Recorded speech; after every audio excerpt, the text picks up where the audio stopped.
Czy zdarza ci się tęsknić za kimś, kogo jeszcze nie spotkałeś?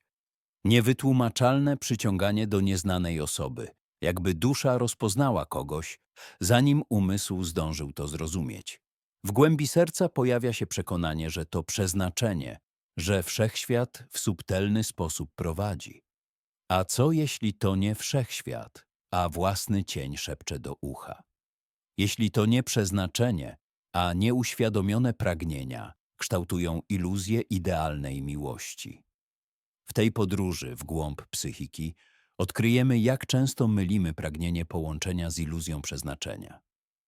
Zanurzmy się w świat cienia, który skrywa najgłębsze lęki i paradoksalnie prowadzi do miłości, choć nie takiej, o jakiej marzymy. Często ulegamy złudzeniu, że spotkanie kogoś jest pisane, szczególnie gdy doświadczamy silnego, natychmiastowego połączenia. Zbiegi okoliczności, synchroniczność zdarzeń, a nawet wspólne zainteresowania interpretujemy jako sygnały wskazujące na wyjątkowość relacji, na to, że jest nam pisana. Ten mechanizm napędza głęboko zakorzeniona potrzeba bezpieczeństwa, przynależności i sensu. Pojawia się pragnienie wiary w istnienie idealnie dopasowanej osoby, w to, że nie jesteśmy sami w chaosie świata. Lęk przed samotnością, przed nieznaną przyszłością, popycha w objęcia iluzji przeznaczenia, oferującej kojący miraż stabilności i pewności. Podobnie jak w filmach romantycznych, szukamy potwierdzenia w drobnych gestach, słowach, piosenkach, budując narrację, która umacnia przekonanie o wyjątkowości związku. Zapominamy, że przypadki, nawet te najbardziej nieprawdopodobne, zdarzają się każdego dnia, a to, co interpretujemy jako znaki, jest często wynikiem selektywnej uwagi, skupionej na potwierdzaniu oczekiwań. Ignoruje się sygnały ostrzegawcze, niedopasowania, różnice, ponieważ tak bardzo pragnie się, by ta iluzja okazała się prawdą. Ten sam mechanizm funkcjonuje również poza sferą romantyczną. Pojawia się przekonanie, że pewne wydarzenia, sukcesy lub porażki były nam pisane, że podążamy z góry wyznaczoną drogą. Taka interpretacja rzeczywistości, choć pozornie komfortowa, może prowadzić do bierności, do poczucia braku wpływu na własne życie. Jeśli wszystko jest z góry ustalone, po co wkładać wysiłek? Po co podejmować ryzyko? Iluzja przeznaczenia staje się wówczas pułapką ograniczającą potencjał, hamującą rozwój osobisty. Przykładem może być Edyp z greckiej tragedii, który, próbując uniknąć przepowiedni, nieświadomie doprowadza do jej spełnienia. Jego historia ukazuje, jak próba kontrolowania przeznaczenia może paradoksalnie prowadzić do jego urzeczywistnienia. Dlatego niezwykle ważne jest, aby uświadomić sobie psychologiczne mechanizmy, które kształtują postrzeganie rzeczywistości, by nauczyć się odróżniać iluzję od prawdy, by z odwagą i świadomością kształtować własne życie, a nie biernie oczekiwać na spełnienie się przeznaczenia. Wpływ cienia, czyli tych aspektów osobowości, które są wypierane lub nieakceptowane, obejmuje również relacje rodzinne, przyjacielskie i zawodowe. W relacjach rodzinnych cień może manifestować się poprzez powtarzanie schematów zachowań wyniesionych z domu rodzinnego, na przykład trudności w wyrażaniu uczuć, skłonność do konfliktów czy nadmierną kontrolę. Nieuświadomione, negatywne emocje, takie jak złość, zazdrość czy lęk, mogą być projektowane na członków rodziny, prowadząc do nieporozumień i napięć. Na przykład osoba, która nie radzi sobie z własnym poczuciem niepewności, może krytykować ambicje bliskiej osoby, nieświadomie próbując w ten sposób zredukować własne poczucie niższości. W rezultacie, zamiast wsparcia i akceptacji, otrzymuje się krytykę, co negatywnie oddziałuje na samoocenę i relacje. Analogicznie, wypierana złość na rodzica może przekładać się na trudności w budowaniu bliskich relacji w dorosłym życiu. Rozpoznanie i zaakceptowanie własnego cienia to podstawa do poprawy relacji i zbudowania autentycznej więzi z bliskimi. Cień wpływa również na dynamikę relacji przyjacielskich i zawodowych. W przyjaźni nieprzepracowany cień może skutkować powstawaniem toksycznych współzależności, w których zaspokajane są potrzeby drugiej osoby, kosztem własnego dobrostanu. Przykładowo, osoba, która wypiera własną potrzebę akceptacji, może stale zabiegać o pochwały i uznanie ze strony przyjaciół, tolerując manipulujące zachowania. W sferze zawodowej cień może przejawiać się jako nadmierna rywalizacja, sabotowanie współpracowników czy trudności w pracy zespołowej. Osoba, która nie zaakceptowała własnej ambicji, może podświadomie utrudniać awans innym, obawiając się konfrontacji z własnym potencjałem. Brak świadomości własnego cienia utrudnia budowanie zaufania i rozwiązywanie konfliktów, ponieważ projektuje się własne negatywne cechy na innych, zamiast brać odpowiedzialność za własne emocje i zachowania. Fundamentem zdrowych relacji, zarówno w życiu prywatnym, jak i zawodowym, jest praca nad sobą, zrozumienie własnych mechanizmów obronnych i akceptacja wszystkich aspektów własnej osobowości. Jung, znawca ludzkiej psychiki, wierzył, że nosimy w sobie niewidzialny ciężar. Ciężar samotności, lęku przed odrzuceniem, tęsknoty za kimś, kto nas dopełni. Ten ciężar to nieuświadomione pragnienia, cień, który skrywa najgłębsze lęki, ale i największą moc. I właśnie ten cień, paradoksalnie, może prowadzić do miłości. Ale nie do takiej, o jakiej śnimy. Często projektujemy cień na innych. Widzimy w nich to, czego nie chcemy dostrzec w sobie. I nagle pojawia się ktoś, kto wydaje się ucieleśniać wszystko, czego brakuje. Czujemy magnetyczne przyciąganie, elektryzującą chemię. Pojawia się myśl, to przeznaczenie. Wszechświat dał znak. A prawda jest taka, że to nie wszechświat, a nieświadomość. Fascynuje pewność siebie drugiej osoby, bo sami boimy się być widoczni. Zakochujemy się w kimś emanującym spokojem, bo tłumimy w sobie ocean emocji. Nagle znaki od wszechświata, przypadkowe spotkania, wspólne zainteresowania, dziwne zbiegi okoliczności układają się w idealną historię o przeznaczeniu.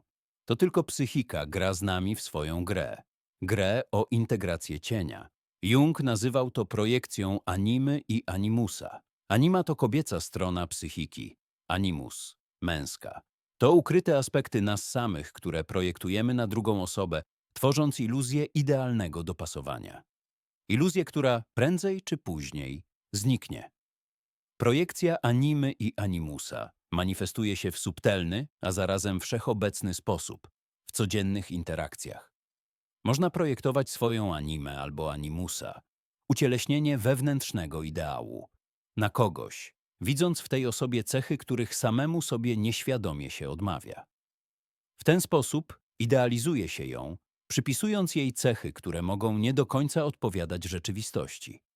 Można oczekiwać, że ta osoba będzie źródłem nieustannego pocieszenia i zrozumienia, ignorując jej własne potrzeby i ograniczenia.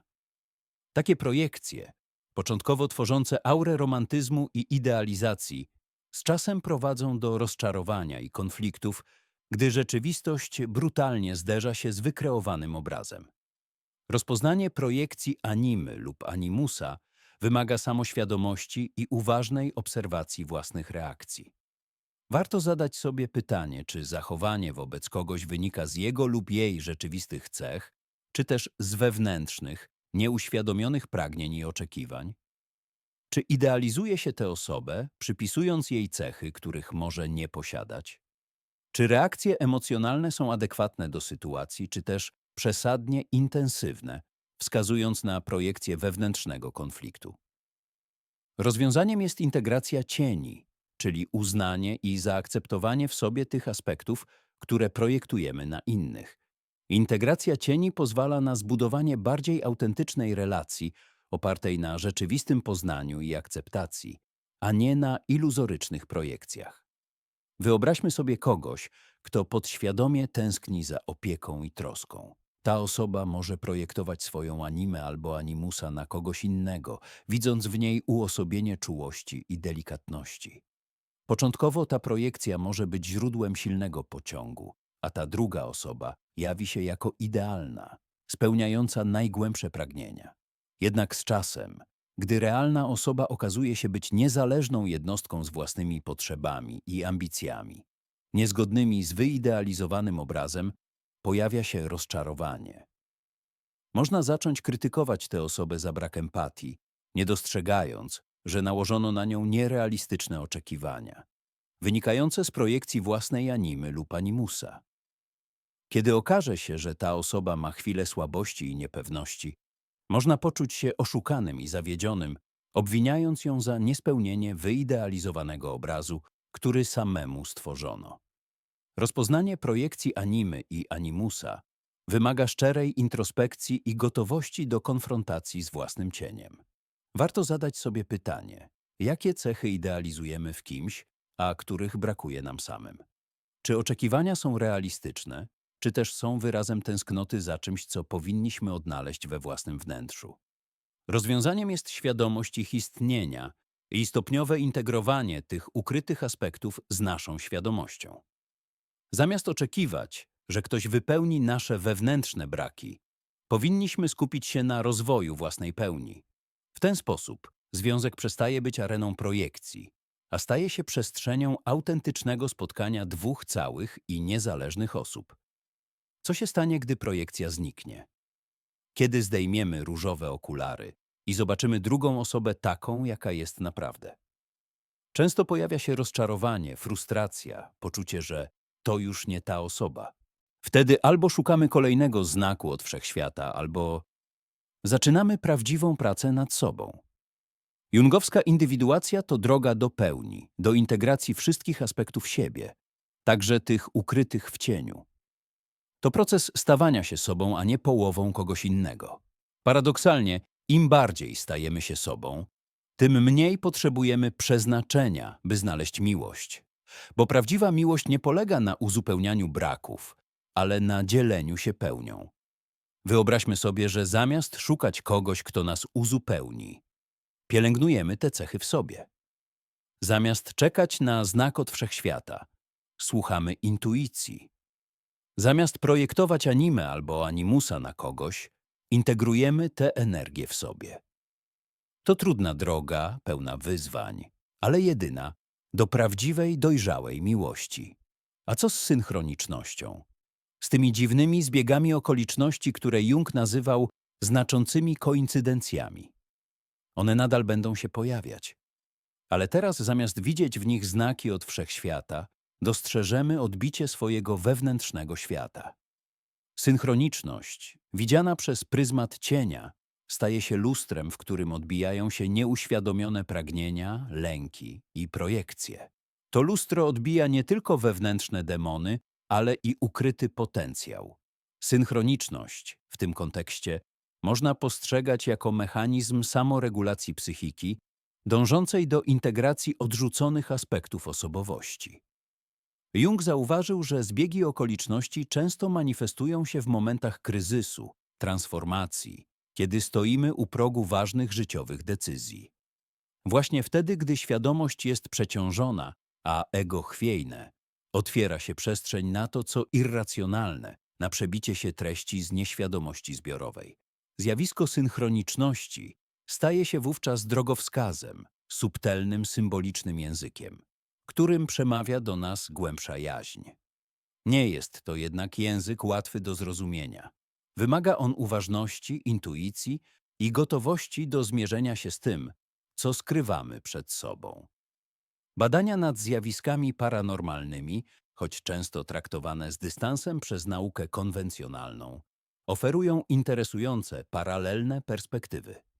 Koncepcje takie jak pola morfogenetyczne Sheldrake'a czy teoria splątania kwantowego otwierają drogę do rozumienia synchroniczności jako przejawu głębszej, niewidzialnej dla oka, powiązanej sieci rzeczywistości.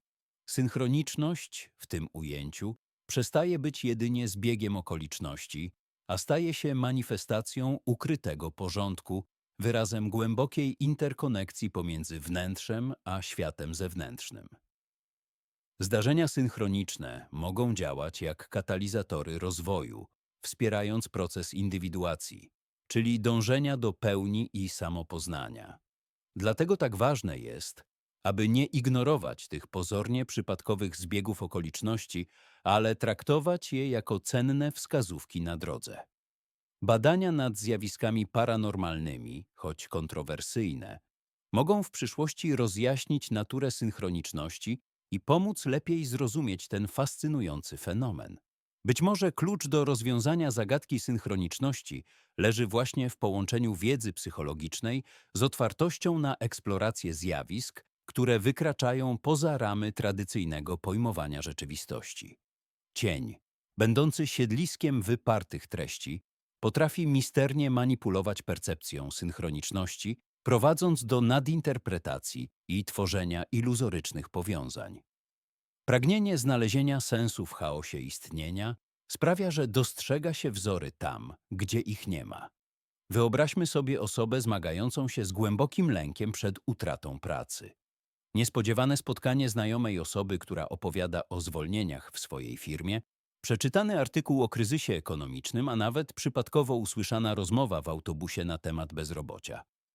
Wszystkie te, z pozoru niezwiązane ze sobą, zdarzenia mogą zostać zinterpretowane jako złowieszcze sygnały, potwierdzające najgorsze obawy. W takiej sytuacji cień, karmiący się lękiem, wzmacnia przeświadczenie o nieuchronności utraty pracy, ignorując racjonalne argumenty i obiektywne fakty. Tym samym synchroniczność, zamiast być źródłem inspiracji i rozwoju, staje się narzędziem autodestrukcji, umacniając w negatywnych przekonaniach i ograniczając potencjał. To błędne koło, w którym strach napędza poszukiwanie potwierdzenia swoich obaw, a każde, nawet przypadkowe, zdarzenie staje się paliwem, które podsyca płomienie lęku. Z drugiej strony, cień może również wykorzystać synchroniczność do budowania nierealistycznych oczekiwań i fantazji. Osoba marząca o wielkiej miłości może interpretować przypadkowe uśmiechy, przelotne spojrzenia czy zbieżność zainteresowań jako znaki przeznaczenia, wskazujące na pojawienie się bratniej duszy. W takiej sytuacji cień projektuje na kogoś wyidealizowany obraz, niezgodny z rzeczywistością. Każdy drobny gest, każde przypadkowe spotkanie nabiera wyjątkowego znaczenia, tworząc iluzję głębokiego połączenia. Kiedy bańka mydlana pęka, a rzeczywistość okazuje się inna od wykreowanej wizji, pojawia się rozczarowanie i ból. Błędna interpretacja zbiegów okoliczności, podyktowana pragnieniami cienia, prowadzi do budowania relacji na chwiejnych podstawach, skazanych na niepowodzenie. Dlatego tak ważne jest zachowanie krytycznego dystansu do interpretacji synchroniczności, by nie ulec iluzjom kreowanym przez cień. Najważniejsza jest świadomość własnych lęków, pragnień i projekcji, które mogą zniekształcać percepcję rzeczywistości. Wyobraźmy sobie, że bardzo pragniemy awansu i nagle natykamy się na serię znaków. Ktoś z pracy wspomina o możliwej rotacji w dziale. Na ulicy widzimy reklamę firmy headhunterskiej, a w radiu słyszymy piosenkę o sukcesie. Łatwo wtedy ulec pokusie interpretacji tych zbiegów okoliczności jako potwierdzenia, że awans jest nam pisany. W rzeczywistości jednak te znaki mogą być jedynie odbiciem silnej potrzeby uznania, projekcją wewnętrznego pragnienia na świat zewnętrzny. To nie wszechświat wysyła wiadomości o awansie. To podświadomość selektywnie filtruje rzeczywistość, skupiając się na elementach, które wpisują się w nasz scenariusz. Zamiast ślepo podążać za rzekomymi znakami przeznaczenia, warto zastanowić się, co tak naprawdę próbuje nam powiedzieć własna psychika. Co kryje się za tą potrzebą awansu? Czy to pragnienie rozwoju, czy może lęk przed porażką? Potrzeba udowodnienia swojej wartości. Zrozumienie mechanizmu projekcji cienia pozwala uniknąć pułapki błędnej interpretacji synchroniczności. Na przykład, osoba zmagająca się z niskim poczuciem własnej wartości może postrzegać przypadkowe spotkanie dawnej znajomej osoby, która odnosi sukcesy, jako dowód własnej niedoskonałości i pecha. To nie wszechświat kpi z jej sytuacji, a jej własny cień podsuwa negatywne interpretacje, wzmacniając poczucie beznadziei. Podobnie ktoś, kto boi się odrzucenia, może interpretować milczenie znajomej osoby jako potwierdzenie swoich najgorszych obaw, podczas gdy rzeczywisty powód braku kontaktu może być zupełnie błahy. Kluczem do prawidłowego zrozumienia synchroniczności jest samoświadomość. Im lepiej rozumiemy swoje cienie, tym mniejsze prawdopodobieństwo, że projekcje zaburzą obraz rzeczywistości i poprowadzą na manowce fałszywego przeznaczenia. Zamiast szukać odpowiedzi na zewnątrz, zacznijmy wsłuchiwać się w swój wewnętrzny głos, by zrozumieć, co tak naprawdę próbują nam powiedzieć te znaczące zbiegi okoliczności. W ten sposób odróżnimy prawdziwe połączenie od projekcji. Docenimy magię chwili, bez nadinterpretacji. Prawdziwa magia nie tkwi w przeznaczeniu, ale w zdolności do świadomego kreowania swojego życia i relacji. To my jesteśmy autorami swojej historii, a wszechświat to płótno, na którym malujemy. Nie czekajmy na znak. Zacznijmy malować. Natura cienia jest złożona i wielowymiarowa. Wyobraźmy sobie go nie jako monolit zła, ale raczej jako dynamiczną, zmieniającą się chmurę, złożoną z zapomnianych potencjałów i stłumionych emocji. Zawiera ona nie tylko agresywne impulsy, ale także ukryte talenty, niezrealizowane marzenia, a nawet głęboko skrywaną wrażliwość. To, co odrzucamy w sobie, często projektujemy na innych, widząc w nich cechy, których nie chcemy uznać za własne. Ten mechanizm obronny chroni ego, ale jednocześnie oddziela od pełnego spektrum jestestwa i utrudnia budowanie autentycznych relacji. Wpływ cienia na wybory jest często subtelny, lecz znaczący. Może manifestować się jako irracjonalne lęki, nagłe wybuchy gniewu, sabotowanie własnych sukcesów, a nawet powtarzające się wzorce w związkach. Wybory, których dokonujemy pod wpływem cienia, często prowadzą do poczucia dyskomfortu, pustki i niezadowolenia, ponieważ nie są zgodne z prawdziwą naturą. Rozpoznanie tych wzorców to pierwszy krok do integracji cienia i odzyskania utraconej energii. Kluczem do rozpoznania wpływu cienia na decyzje jest uważna obserwacja własnych emocji i reakcji, szczególnie tych, które wydają się nieadekwatne do sytuacji. Zastanówmy się, co tak naprawdę kryje się za nagłym przypływem złości, nieuzasadnionym lękiem czy impulsywnym działaniem.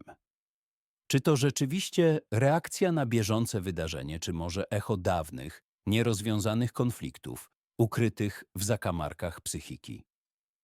Pomocne może być prowadzenie dziennika, w którym zapisywane będą te momenty, wraz z towarzyszącymi im myślami i uczuciami. Analizując zapisy, można zacząć dostrzegać powtarzające się schematy i identyfikować te aspekty osobowości, które staramy się ukryć przed sobą i światem. Warto zwrócić uwagę na projekcje, czyli przypisywanie innym cech, które tak naprawdę należą do nas, a których nie chcemy w sobie zaakceptować. Rozpoznając projekcje, zaczynamy rozumieć, że to, co irytuje w innych, często odzwierciedla nasze własne, nieuświadomione lęki i pragnienia. Kiedy już zidentyfikujemy te cieniste aspekty, ważne jest, aby podejść do nich z wyrozumiałością i akceptacją. Zamiast walczyć z cieniem, starajmy się go zrozumieć. Integracja cienia nie oznacza, że stajemy się złymi ludźmi. Wręcz przeciwnie, oznacza to, że stajemy się bardziej autentyczni i pełni. Przyjmując swoje słabości i niedoskonałości, uwalniamy ogromną ilość energii, którą dotychczas marnowaliśmy na tłumienie i ukrywanie części siebie. Praktyczną metodą radzenia sobie z wpływem cienia jest praca z afirmacjami, które pomogą przekształcić negatywne przekonania na pozytywne. Zamiast skupiać się na tym, czego w sobie nie lubimy, skoncentrujmy się na rozwoju tych cech, które chcemy wzmocnić. Pamiętajmy, że integracja cienia to proces, a nie jednorazowe wydarzenie. Wymaga cierpliwości, samoświadomości i odwagi, aby stawić czoła tym częściom siebie, które staraliśmy się ukryć. Nagrodą za ten wysiłek jest głębsze poczucie spójności, autentyczności i wewnętrznego spokoju. Praca z cieniem wymaga odwagi, cierpliwości i samoakceptacji.